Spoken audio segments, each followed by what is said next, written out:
Good morning, good afternoon, good evening, good whatever time of day it is. Thank you for tuning in to Conversations with Dr. Don. For your first-time viewers, Conversations with Dr. Don is an ongoing series of one-hour standalone talk shows where I interview interesting people like most of you out there about who they are as unique, one-of-a-kind individuals and about whatever it is that we've decided to talk about. And tonight we'll be talking about experiencing harmony by using Chinese philosophy, and I can't wait to hear what my guest is going to be talking about. Jean-Sylvain Negret, I said it? Yep. He complimented me before the show started because he thought that I did a pretty good job, and I'm still nervous. You're doing a phenomenal job, Don. Oh, thank you. I feel better. How are you feeling right now? I'm feeling great. You know, it's been a little bit of a challenging afternoon to get here because of traffic and no traffic lights working and relying on a GPS that couldn't find Greenbrier. And so I had to use the GPS in a very non-conventional way. I plugged in an address that I suppose was going to be close to your studio. And then I looked at the pink line overlapping the orange line, and over there was a big red line. I didn't want to mess with the red line, you know. Don't mess with any lions. I don't want to mess with the lions. Anyway, I saw all those lines, and I saw, oh, well, there's some white lines here. Oh, but by the way, they do intersect, and it is somehow, if the map is correct, maybe I'll land close to where the pizza parlor where I'm supposed to. And you did. And let's just save your breath for what's going to come after this. Okay, let's move on. Right. My viewers know who I am, so we won't talk about my bio and all those kinds of things because my viewers have heard me say this thousands of times, so I won't say it again. And I'll be talking to you about who you are in the first part of the show. And you suggested we take a minimum amount of time for that because there's so much I want to talk about based on the title of the show and what you and I know about each other so far. I met you in my Sunday morning early bird discussion group at the University of Greater Portland here in Oregon. And you were a member and attendee, and your contribution was so pleasant and stimulating until I invited you to come on and be a guest so that my viewers can experience you too, and your thinking and how you are. And I've been delighted just chatting with you by email and on the phone until here we are now in the studio before the cameras. And my crew are all waiting for you because I've told them who you are. Oh my goodness. You know, I don't even know who I am. I'm trying to figure it out. It's been a few decades. I'm trying to figure it out, and maybe you can help me figure that out. Okay. So we'll start off by saying, what's your full name? Well, my full name, you know. I mentioned it, but say it for me again. Yeah. You know, one of my clients the other day walked into my workshop and picked up my business card and said, I can't pronounce your name. I'll call you Yoda. And it stuck with me. But when I was born, or shortly thereafter, they stuck another label on me, and it was Jean-Sylvain. And the family name is Negre, so Jean-Sylvain Negre. So I'll go by both names, depending on who you are. If you graduated from French 101, Jean-Sylvain is in order. I'm not going to go beyond that. Yeah. So if I were to ask your best friend, who is Jean-Sylvain? What would your best friend say? Jean-Sylvain is what? It's my first name. What would your best friend say? I've asked your best friend now, hey, best friend of Jean-Sylvain, who is Jean-Sylvain? What would your best friend say? Jean-Sylvain is what? He's a musician. He plays Tai Chi Chuan. We're going to be talking about that today. Sure. He's a project manager. He's a translator, technical translator. Oh my gosh. He's a good friend. That's it, the show's over. I can't talk about these kinds of things. And when and where were you born? I was born in France in 1950-something, 51. In France in 1951. I have a trick question I usually ask my guests. I can ask you now or later on. Anytime you want. Why were you born? You know, 90% of people are born by accident, right? So I've never asked my parents why I was born, but I suppose that I'm in the 10%. I don't know. Yeah? I don't know why. I guess that we all have to figure out why we are born, and for me, it's a matter of it's a lifelong search, figuring out where I can be of use, what I can do that adds meaning to my life and to other people's life. Maybe It's just one of those things, you know. It's one of those questions that's so hard to answer. Yes, I'm enjoying hearing you say that because I've read that about you, and in our talking and visiting together, and something about you. That's nice to be around. And your national or cultural heritage, any comments about that that would be of interest to the viewers? Well, I guess that I became a U.S. citizen in the 80s, but prior to that I was a French citizen, and I had lived in China for many years and grew up in North Africa, so I guess that... China and North Africa. I grew up in North Africa, Oh. where my brother and sister were born, and my studies took me to China and Japan, where I spent a number of years teaching French as a foreign language, which I loved, by the way. It was a phenomenal experience for me. I learned to cook with my Chinese friends, and we were having a blast. And then from teaching French, I got to do technical translations for engineers, and then I moved to California for a little while, and then moved to Quebec and to the East Coast, and worked in various places and enjoyed America. So I decided I was going to become a U.S. citizen. 日本でわかりますか? Ah, So? oh, So how about 少しですか? Scotia? So, okay. I learned that 60 years ago. Oh, wow. And I have a few phrases I remember, like, 今何時ですか? You know what that is? 今何時? What time is it? Mhm. Yes, okay. Yeah. Say, ask me what time it is in Chinese.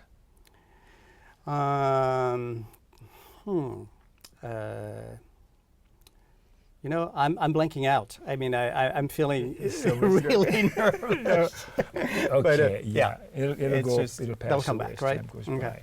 Yeah. Even though I'm nervous, I've been doing this for over 15 years, and I still get nervous. And after about 5 minutes, I mellow out. And I think I should be over this by now. But I'm not. That's my reality. Mm. You have such a pleasant smile. You're easy to hang with. Well, it's a pleasure. You know, I enjoyed that discussion group so much on Sunday. I think I'm already addicted. Good. It's a good addiction. Addiction. If I ask you a question that you don't care to answer, don't answer. Okay. Like the one about what time it is in Chinese? Yeah. See, you're on top of it already. How about a religious preference? Do you have one now? Religious preference? Yes, a religious preference. You know, there are so many religions in the world, and I don't know who said that, but the religions are just like the fingers in one hand, and they all point to the heart. Sure. So if you cut one off, or you cut four off, and you have only one finger, that hand is not much of use, right? I guess that my preference, if I had to choose between religion, I guess I would... You don't have to choose one, but if you want to. Yeah, I think being present. Being present. Being present. And that's a religion. Yeah, it's a religion because it's very hard to practice, to be present. It's very easy for me to get distracted all the time and not pay attention to what's in front of me. How were you raised? Were you raised with a particular religion? I was raised Catholic, and so was I. And it took me forever to recover from that. I don't know that I even recovered. Yeah, I know. Yeah, I think that it's religions have their reasons of being, and there's history behind this, and I'm not there to do anything with it, really. Mm-hmm. It's just the way it is. So you don't have a formal religion that we know by name anymore, just being present and being in the present and paying attention, listening. It's very important. Observing, yeah, okay. You're so far out, I'm getting ahead of myself, trying to catch up with you before you get there. I don't know where I'm going. I love it. You're real. And your formal education, you said a few things about it. Will you say a few more words about your formal education? Sure. Well, I started getting a master's in Oriental Civilizations from the University of Paris in 1978. And then I moved to China and lived there and worked. And then when I came to the US, I wanted to teach Chinese because that's what I felt really comfortable with. And I applied at a number of community colleges, and I never got accepted to teach there, even though they were telling me I didn't qualify, which I learned later on was not true, but at the time I believed it. So I started working in logistics, international logistics, because somebody told me, hey, there's a job there. Can you get it? Oh, all right, I'll start working.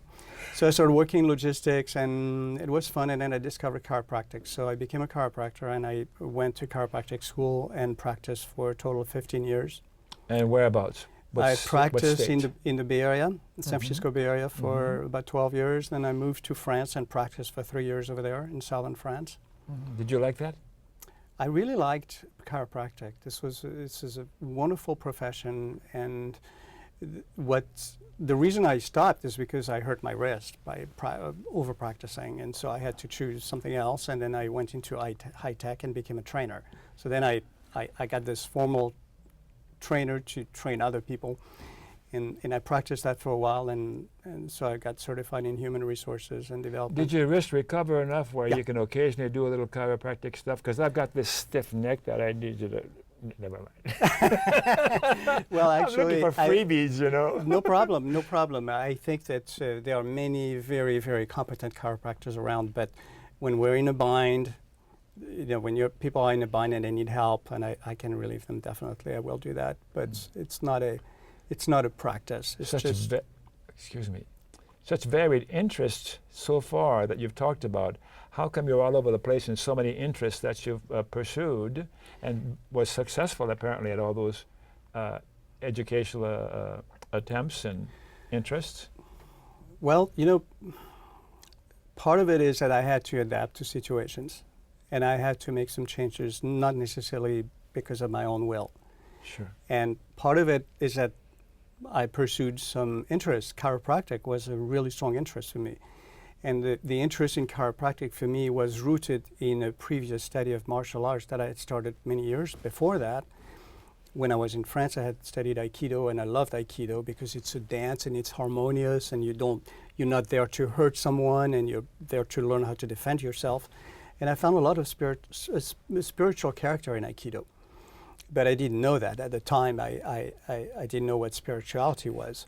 What And is then- spirituality? Did you learn what spirituality is? Well, for me, spirituality is remaining spirited, and I connect that word with the word breathing, spiritu in Latin, breathing, being inspired, and leading a spiritual life or having a spiritual perspective on things, meaning not becoming dispirited and not being discouraged, and keeping our hopes high. And I think this is, for me, one of the biggest challenge in life. People talk about spiritual experiences. Can you talk about what that means? Or can you tell me about a spiritual experience that you've had? It's hard to say. Of course. Of course. Yeah. I've had a chance to talk to a few people who talk about spiritual and those kinds of things, and I've worked up a few ideas for myself of what spiritual means for me. Can I try one on you? Please tell me. Yeah. Checkout line in a supermarket, and there's a parent, a dad or a mom with a baby in his or her arms, and the baby and I look at each other and connect. Yes. And the feeling that I have then is beyond words. Mm-hmm. There's a timeless quality to it. I don't know. And as long as that baby and I are connecting, I feel spiritual. Yes. Well, you named it. I think that this is a connection of the hearts. It's a connection of the mind. Yeah. It's a connection of the beings, and you're there in the moment with that baby, and you're not in your ego anymore. Yeah. The ego is gone, and you're there with another person. And sometimes we worship the neocortex as God rather than the heart or the spirit, if I may. Mm-hmm. I get a chance to try these thoughts out on you because you've got a depth beyond ordinary people that I talk to, if I may. That's a compliment.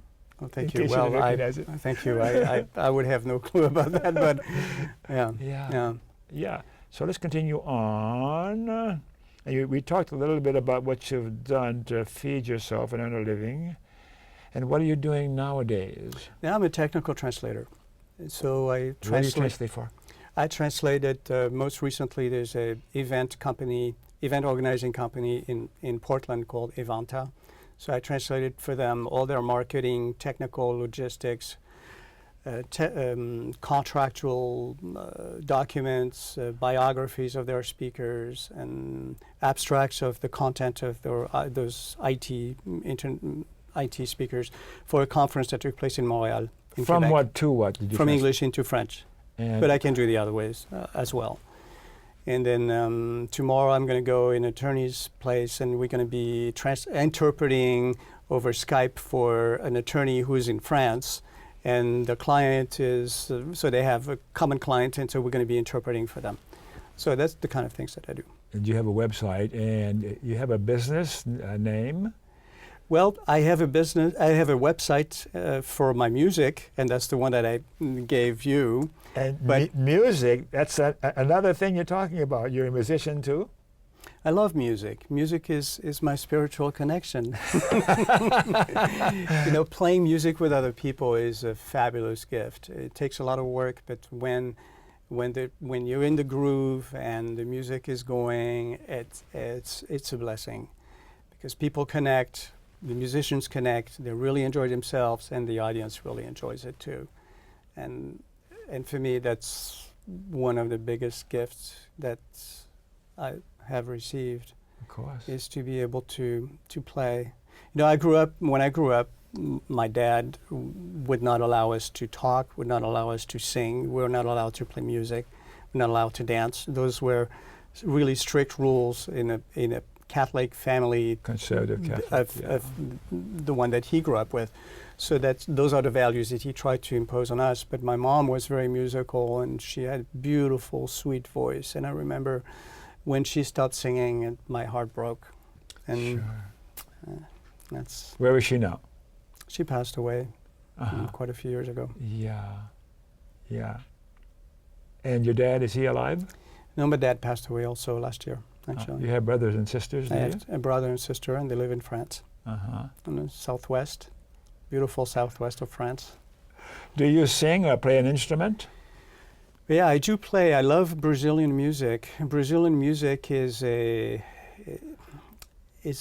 so rich, and the musicians are so gifted. The composers in Brazil are Oh, yeah. fabulous. And what I think is wonderful about Brazilian music is that the African component is very strong rhythmically. So the rhythms are really there. They're really driving. And for me, it's as if the rhythm are driving the melody, and the melody is coming from the drumming. That's the way it seems to me. Of course, it's not exactly correct. You know, it's just my own personal interpretation. Uh-huh. But then you have a Portuguese influence from fado, and Brazilian people have learned music by ear for a long time. Mm-hmm. So they have expressed. They could learn Chopin by ear or Bach by ear, and then play all this music. So all this music is being incorporated, and also with Native American, South American music influences. So you have this beautiful combinations, and they have a feel for playing what is right at the right time, not even hitting wrong notes. It's fabulous. So their thinking doesn't get in the way of their experiencing and being. You got it. I mean, they are fabulous. I think of Alfredo Muro. I mentioned his name. Did you get a chance to look him up? Not yet, but I will. I promise. I promise you'll appreciate what we're talking about. I have some interest in. I've got a voice coach now after all these years, and she's teaching me to be able to win first prize on my next cruise at the karaoke contest. All right. I'm 86 right now. What a marvelous time! Never stop learning. Yes. And Yes. okay, we want to allow enough time for the stuff that you want to talk about. You have children. I have one daughter. She's an artist, very successful artist, and she practices in Santa Cruz in California. Do you have a mate, a boyfriend, a girlfriend, or a wife, or one of those? This is very personal. And you don't have to answer. Of course. Yeah. And some people don't want to answer that, and that's okay. Yeah. Your political persuasion, are you left, right, or centrist, or do you don't want to answer that? For me, we cannot be left enough. I never heard that one before. So you're not angry at my sign, hands up, I don't think shoot. it's I can't read. it's beautiful that you're that extroverted that you can carry this in the street. Yes, I've been doing it for a long, long time. Yes. One more question for you before we take a break and get back to the subject of the show. Okay.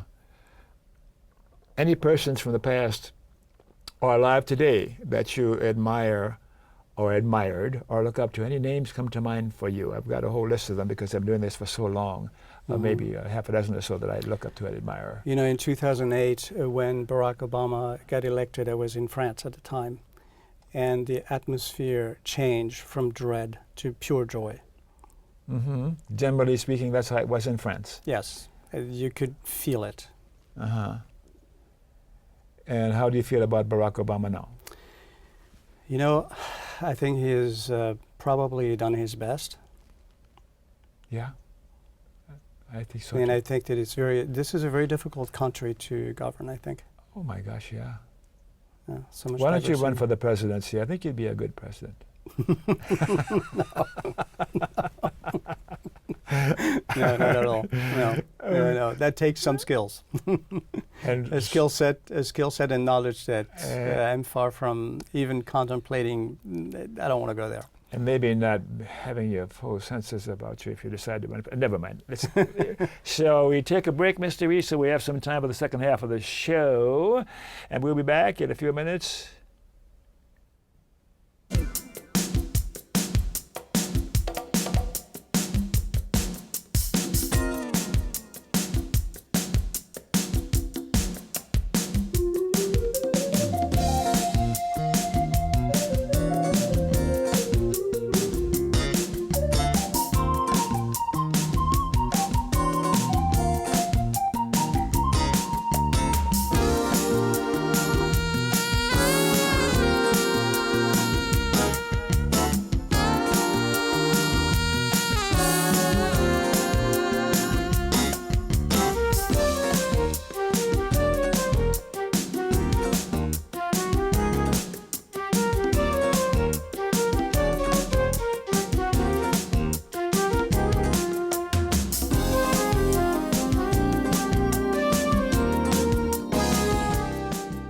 Okay, we're back. Thank you for staying tuned. For you viewers who just tuned in, Conversations with Dr. Don is an ongoing series of one-hour standalone talk shows where I interview interesting people like most of you out there about who they are as unique, one-of-a-kind individuals and about whatever it is that we've decided to talk about.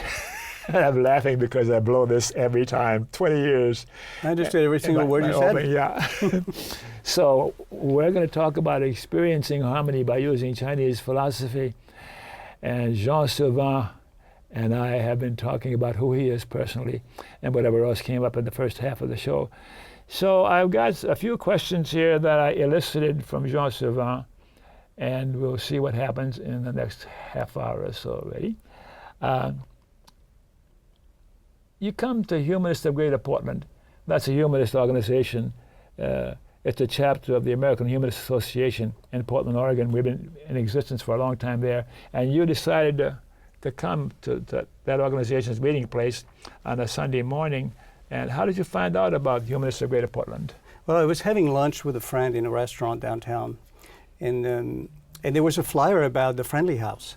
And since I was pretty new in Portland at the time, I said, Friendly House? Friendly is good for me. So I decided to look it out, and I said, I'm going to walk there. So I walked to the Friendly House, and in the Friendly House, I saw, among other things, a pamphlet about the Humanists of Greater Portland. I had never heard about the Humanists before, but the flyer was pretty well designed, interesting, and so, conversations at 8:45 on Sunday morning. I have nothing else to do on Sunday morning, so I'll go. And I checked you guys out, and I was blown away by the depth of the conversation and how well documented people were, and I loved it. And so then I stayed and I listened to another conference, and then I met a few people in the group, and I thought they were fabulous people. And I said, I want to be part of that community. And they're agnostics and atheists. Yeah. And that whole group of Yeah. people. And irreligious for the most part. right, and that suits me well because I grew up in a conservative religious environment, and I grew up with it, but then it didn't work for me, and I've done studied a variety of religions and perspectives, and one of the things that annoys me the most, or probably the only thing, is bigotry. Yes. And intolerance. Mm-hmm. And I remember one of my favorite human beings, Mahatma Gandhi, said, "Be the change you want to be in the world." Me too, yes.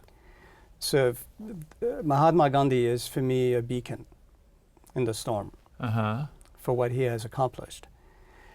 With grace and trying to follow in the footsteps of someone like Mahatma Gandhi is a very difficult task. Of course. But it's not impossible. How about Jesus? What do you think of Jesus? What do I think about him? What do you think of Jesus? Yes, about Jesus. Well, I think that it's been misinterpreted. You sound like me, misinterpreted.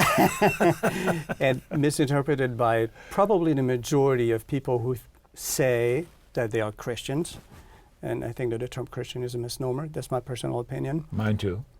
And for me, Christianity is directly modeled after Greek religions.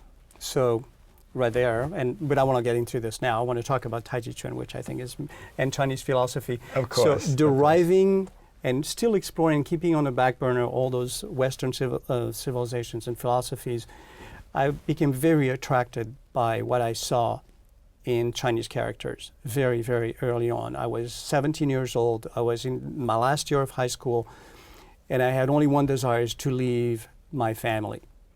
So I spoke with a friend in school who was part of an exchange program. That's how I went to Japan for a year.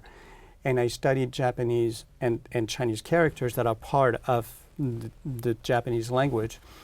And I was fascinated by the way the Chinese characters are laid out. There's a logic, there is a purity of thought, and there's a depth and so many different layers of meaning that are superimposed and contained in a very small space, that you have this multidimensional expression in a linear form.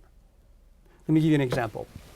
Sure. In the Tang Dynasty, which lasted between the 7th, 8th, and all the way to the 11th, 12th century, there are a lot of poets, and the poets were writing in poetry in 5 characters or 5 syllable stanzas, and there were 4 at a time. So you had a rhythmic connection between all those words. Is this Chinese or Japanese you're writing now? Chinese. Chinese. Mm-hmm. And so here is, I don't know how to put this so that people can see it. Okay, here we go. Can you guys see it? Let's see. All right, let's try that. So there's a verse from a classical Chinese poetry that describes how at the end of the branches, there's the flower of the flower Fuzhong. Fuzhong is the name of the flower. And so the way the Chinese poet is expressing this is by saying, the tree, okay, mu, or the wood. Now, at the end of the tree, so we're going to depict it with a symbol over another symbol, mu wei. So at the end of the tree, fu rong hua. So fu rong hua would be, now we are going from a tree into a human being. And the human being, I'm going to write it like this pretty fast, but then I will analyze it for you. This is the man, and then fu rong,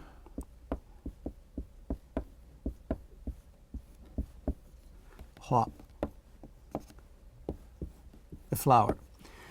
So this tree is expanding, and then out of this expanding tree comes a man, fu rong, and this is fu rong. In the part of this character has 2 parts. It has the root for the grass, which is here, and then the rest of the character is a phoneme or a sound, and this also means a face of a human being.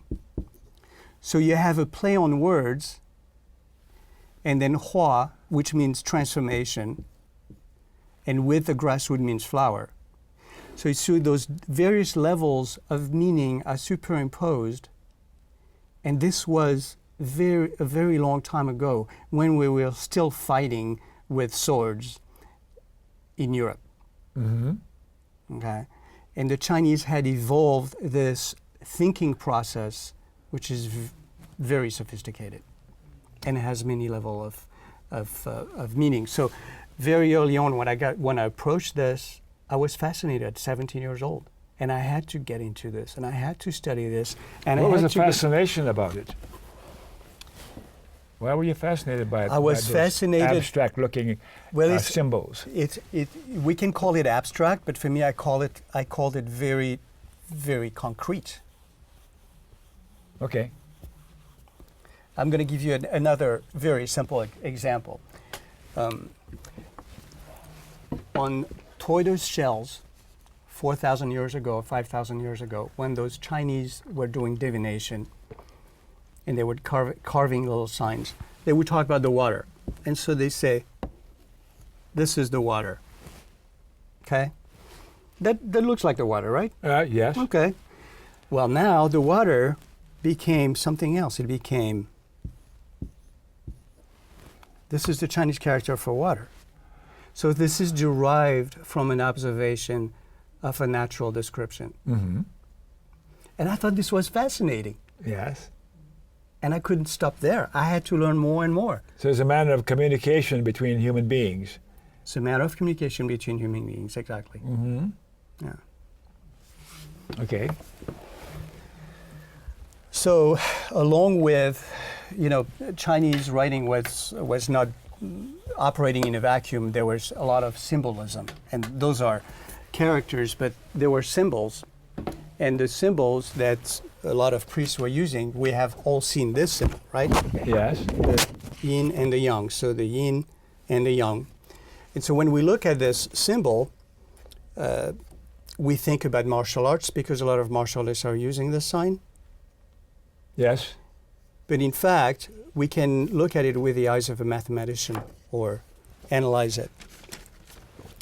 And you see, I'm going to try to, okay, here are two ideas. When you look at this circle, when you look at this circle, it contains two little circles, and you can interpret it in many ways, but what I'm going to look at now is the fact that this big circles would be like two small semicircles. And if I analyze them a little more, I can look at this as two circles inscribed in a big circle.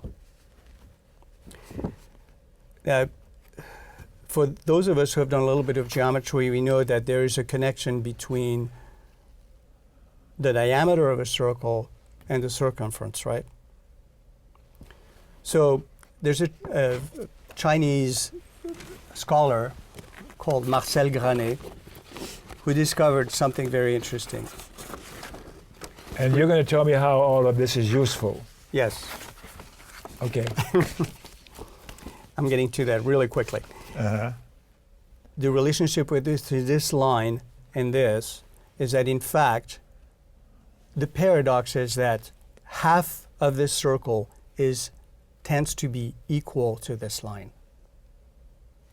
And so what Marcel Granet says is, if I inscribe a wider and wider number of circles inside this large circle, and if I get to this point, when I go from this point here to this one and then back this way, and I use this trajectory going around this squiggly line, if I do this an infinite number of times, it's almost as if I was going into a straight line. So why is this useful? Yes. Because I'm waiting with bated breath. because martial artists who are involved in combat can use a circular motion as if it was a straight motion. And now for us Westerners, it does not make a lot of sense because we know that the circular motion would probably take a longer time to accomplish than a straight line. This is our logic, right? Now, Marcel Granet is discovering with a mathematical computation that the Chinese philosophy is taking this into question and is saying there's a paradox. This distance can be said that it's equal to this line. This does not make sense to us. But there's something paradoxical. And so in real life, and to talk about harmony, Aikido in Japan is the practice of harmony. Tai Chi Chuan, the martial art that a lot of Chinese people practice early in the morning, is also about harmony. It's also about breathing. It's being with the paradox of life. It's about accepting what is in our being. In a conflict situation, and when they play Tai Chi Chuan, or when they practice Tai Chi Chuan, it is accepting the conflict and the paradox in a simulated situation. So as a result of practicing Tai Chi Chuan, what do you call it? How do you say it? Tai Chi Chuan is abbreviated as Tai Chi. Tai Chi. So then the result of practicing Tai Chi is there's a peacefulness about the person practicing Tai Chi. Serenity. A definitely. serenity, harmony by using Chinese philosophy. And this is Chinese philosophy we're talking about? Yes, the Chinese philosophy of Tai Chi Chuan has inspired a lot of martial arts, in particular the martial art of Tai Chi Chuan. So people practice that martial art so they can feel harmonious and spiritual and free. They and feel okay. relaxed. They feel in tune with the environment. They feel in tune with their coworkers. So the physical action is what gives you the result rather than the thinking about it. The physical action is primordial and has to come first, because it's with the breathing and it's with the movement and adopting those attitudes that we get to that point. An ideation using this kind of study helps to expand a little bit on the applications of the martial art. Like, obviously, we're not using a martial art in order to destroy our opponent.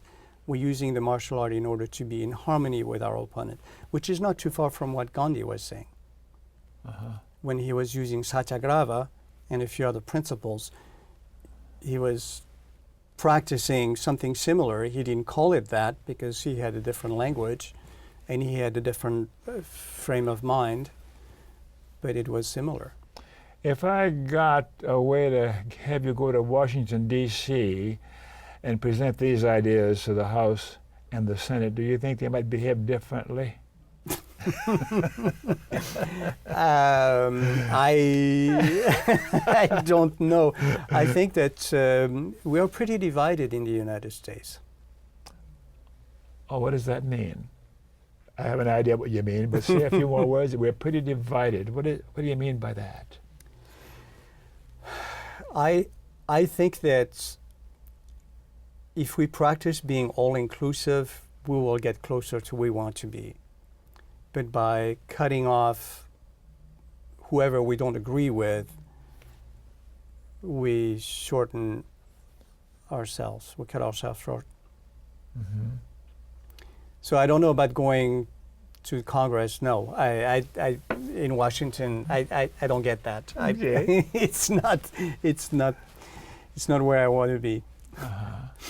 So do you teach this philosophy to groups? I taught this, yes, to groups and individuals, and I practice with them, and I practice it myself. How do you get these groups together? Who forms the groups for you? It could be 4 to 6 people getting together and getting a commitment to get together for 4 weeks in a row, 4 weekends, and then we just decided we're going to embark on this study, and we say, okay, well, we can do it for 4 weeks, and if you want to do more, we can do more. And what happens when they stay with you for 4 weeks and study this? What happens for them? They will learn a sequence of 12 movements that is practiced in mainland China and in other parts of China, outside of the mainland China. That is a standardized sequence. They will learn the proper names of the moves. They will learn the proper posture. They will learn how to use it, what it means in terms of its origins. And if they use it, the end result is? Not only the end result is serenity, but at the beginning they feel a lot of serenity. They get stronger, they get a better sense of balance, they get a better health overall. What is serenity? Say a few more words about the serenity you're talking about. Serenity is a feeling of peace and happiness in the middle of the storm. And you have achieved that? I'm trying to practice it on a daily basis. Are you having any success? Yeah, but not alone. Not alone. What does that mean? That means that, like Aldous Huxley had said, no man is an island. Of course. So I can only be as a function of the rest of mankind. Practicing with other human beings and being in relationship with other human beings is the only way to go for me. I don't go the hermit route. Okay. So since you've been studying this, do you have better relationships with other human beings? Overall, I do have Overall? a better awareness of what things are. And I think that awareness is a very important piece in my life, to become aware of what's really going on. And very often I can get sidetracked or get confused or mistake what reality is for something else. And this really helps, because it helps me focus and pay attention and becoming more aware. How many intimate friends or close friends do you have? And that's a question that is... I cannot count them. I have a lot of close friends. Yeah. Whether it's in France or the East Coast or Quebec or California or here. I'll bet. Yeah. Let me see if I have some more questions for you based on the clues you gave me, or you have some other thoughts you want to volunteer right now.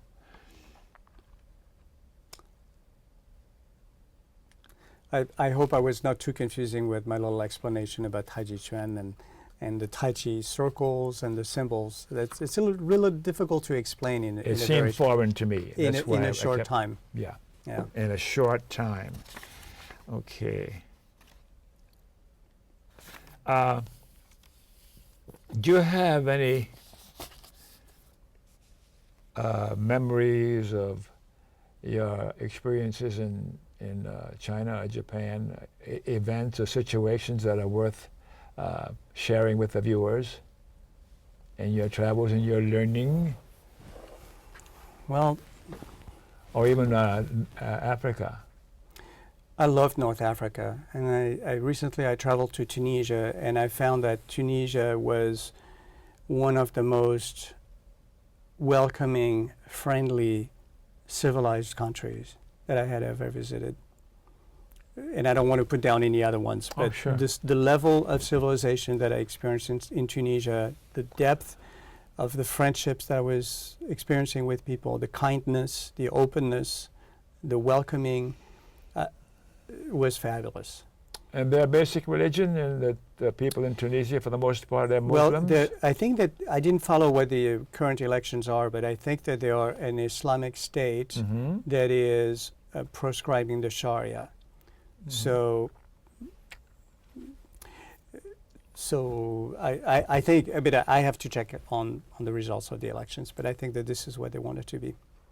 The number of civilizations, I mean, the Italians moved to Tunisia a long time ago, the Romans rather, the Normans, so there was the Dutch, there were a lot of invasions in Tunisia, and I love the architecture, and the food is fabulous, and people are so sweet.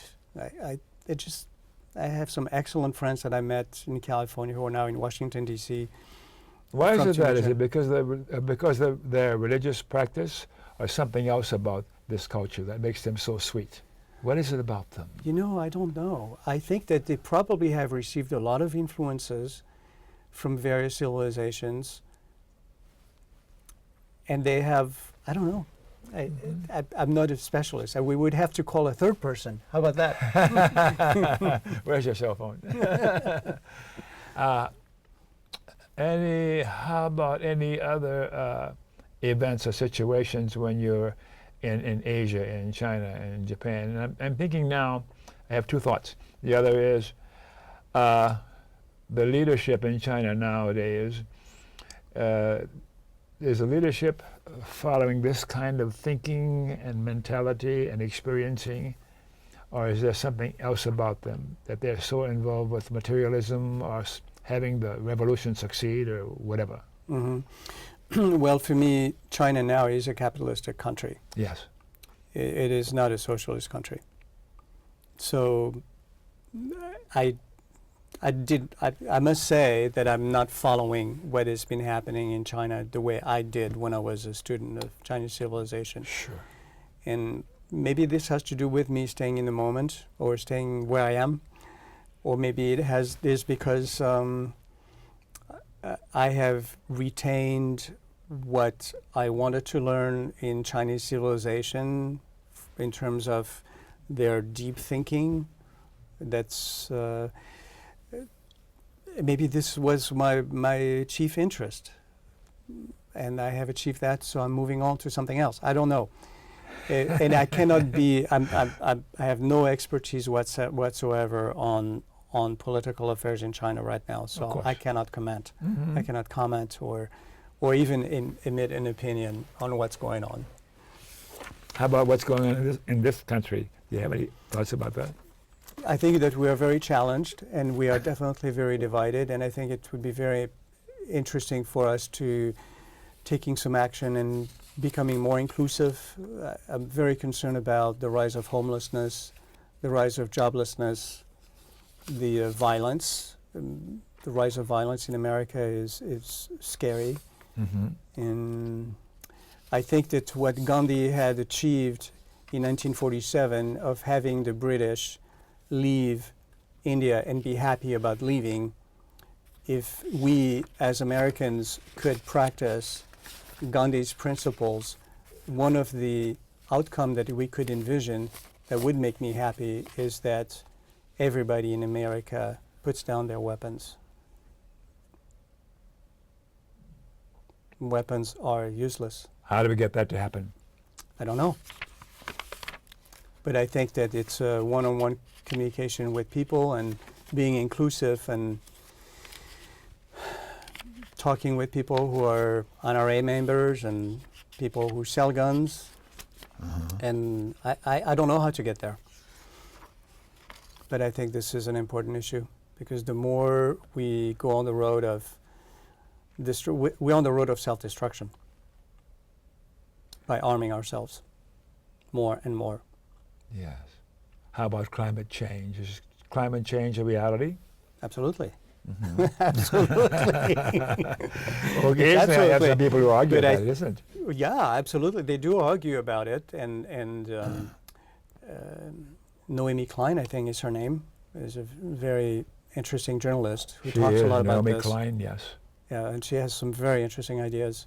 Ross Jackson is another man that I really like for his presentations about how to occupy World Street. That's the title of his book. Occupy World Street. Yeah, the ideas that he presented in that book are very, very interesting. He describes how our system is rigged, pretty much, from an economic standpoint, and how we can modify how we do things. But I'm not a social politician. I don't have any expertise in that field, so I wouldn't know what to say, what to do, or what to present. I mean, I always listen to people who have studied that field because they know better. What's going on between the Palestinians and the Israelis for so many years? Do you have any thoughts about what's happening there and why things are the way they are? I think that if we had chosen to establish Israel in Poland, it would have been a completely different story. But why did we choose a place that was completely at peace before 1947? I think that it's horrendous what's been happening in Gaza in the summer, and the amount of suffering that we have inflicted on the Palestinian people is totally unjustified and unforgivable. You just made a couple of important lists in Washington, D.C. They'll be after you before long, monitoring your conversations. Oh, yes, I'm sure. You know, something happened to me recently that was very interesting. I was renting an apartment in another town in another state, and part of the lease was do not receive mail here, and I had a P.O. box, so it was a non-issue. And then one day I received a letter from the bank, so I went to the bank, and I'm not going to name the bank. Sure. But I closed my account with them. Mm-hmm. And I said, why did you guys send me mail at my location? And they said, wait a minute, you know, we'll talk to you in a minute. So they had a manager come out. And before the manager come out, that was in 2011, I had 4 armed guards with guns, 2 on my right side, 2 on my left side, monitor my conversation with the manager in a bank in a small town here in the U.S. In the U.S. And I turned around and they said, so what's your question? And I said, why am I receiving mail at an address that I did not give you? And the manager said, we have our sources. Wow. And so what I figured out is that Verizon was GPSing me at my location and communicated that information to a central database that bank is sharing. Oh, that's scary. That's really, I've never heard anything quite dramatic as that. So Big Brother is watching us. I don't know, I wouldn't call him a brother. No, you wouldn't. You'd have some other choice names for him. Yeah, but you know, the work that Amy Goodman is doing with her team on denouncing the audacities of the NSA and other agencies is what I think we have to look at and we have to stand against. I don't know how, but I would use Gandhi's method. Do you think America is and has been an empire? It is, of course. Mm-hmm. Is it on the rise now, or is it stable, or is it on the decline? I don't know. Any opinion? I don't know enough to really emit an opinion. Sure. I'm in the middle of it. Yeah. I'm a participant. Yeah. I'm a participant in this empire. Uh-huh. The only thing I can do is do anything I can to foster peace. What about the Arab Spring? What's that about? What happened? What caused the Arab Spring? And what's going on with it nowadays? An increased level of awareness in the Arab world, and I think that technology, high tech, really played a role at one point. But high tech is controlled by certain people and entities that will not necessarily allow us to go forward. And I don't know enough about the Arab Spring really to emit an opinion, but I think it was good. And what has happened in Tunisia appears to be good. Yeah. One of the countries I love the most. Tunisia, interesting. I'm aware that time is running low on us, and I want to ask you if you have any thoughts that about whatever that would be of interest for the viewers to hear your thoughts, your opinions about anything that comes to mind now. What went on here this evening, or anything else that might come to mind. I'm very concerned about the sprawl in Portland. About what? The sprawl, urban sprawl. Urban sprawl in Portland, Oregon. Yeah. And I'm very concerned that we are going to be promoting non-solutions, increasing problems. I'm very concerned about the fact that transportation is becoming increasingly difficult and impeding in people's life and accomplishments more and more and more. Why are these things going on now? I'm sure it's multifactorial. And I think that we need to look at how we can better organize ourselves to use technology in order to increase our effectiveness. But I think it's also important that we come back to what I would call reality and stay away a little more from high tech. So it's a little bit of a paradox here, what I'm saying. I may be kind of contradicting myself. I think it's important that we stay away from cell phones. It's a good idea that we turn them off once in a while and be present at dinner table. Yeah. Is there a class warfare going on in America? Absolutely. Okay. Yeah, we are killing the poor, and we are making more poor, and we're putting them in prison, and we have been targeting Native Americans and black people, and at one point we had been targeting Japanese people. That was in the 40s. So Yeah. This is an American tradition. Well, we're going to need to stop now before they yell at me. Any public service announcements you have time for then, Mr. E? To get my shows, the local broadcast schedule, go to my website, www.baham.com, and click on Present Day Activities. Another one, to end corporate personhood. We've got to end corporate personhood and reverse the Citizens United Supreme Court decision. Go to Move to Amend and figure out how you can be a part of this effort to overturn that Supreme Court decision. Do we have another one? Oh, I'm supposed to thank you for watching, and I do thank you. And I thank you, Don. And thank you. And remember KFC. You know KFC? Not Kentucky Fried Chicken, Dr. Don's KFC. Kind, friendly, and charitable. Be kind, be friendly, and be charitable to you too. And you too. And you too, nurse. Thanks again for watching. Catch us next time.